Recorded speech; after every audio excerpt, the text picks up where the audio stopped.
is the U.S. performing today in terms of scientific leadership? Well, the news is not real good there. China is now on track to exceed the U.S. in R&D expenditures. That top line is increase in the total research and development budget in the U.S., federal, nonprofit, industry. But the red line coming up underneath it, that's China.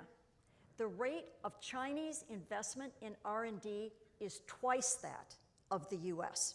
And so you can see that it won't be very long before those two curves cross. And because of that Chinese investment, what does that produce? Well, it produces more research output. And we're already seeing that in research output. The U.S. is dropping in its total percentage of articles being published in science, whereas China is, of course, increasing at triple-digit rates in terms of percentage. So we can look at the top 1% of papers that are published. And what you can see is that the U.S. for decades has been dominating the top papers, but notice that dip going towards today. And look at the rise in other countries. The EU is that red line, but that yellow line starting from the lowest here and going up to cross the EU, that's China. That's China rising. They're putting out really good science too. Well, let's just look at the percentage of drugs in phase 1 through 3 trials. Most of these curves are kind of flat and pretty anemic, with one exception.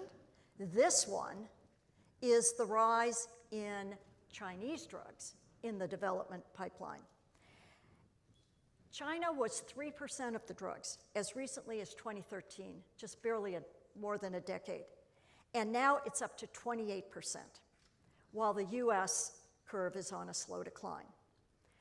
And of course, drugs come from patents. So how are we doing in patents? Well, that's where the scariest one is. Here's the US, here's China. China blew past the US in about 2015 and is on a meteoric rise.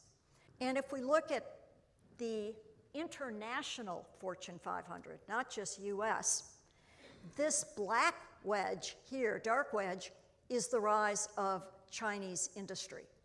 You can see that it was sort of a non-player in 2000, and now it has grown to actually pass the US in the total number of companies in the international Fortune 500. So this all suggests to me that there are very worrying trends. Nobel Prizes, they're a very lagging indicator.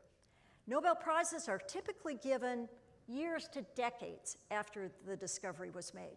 By the time we start losing out on the Nobel race, it will be too late.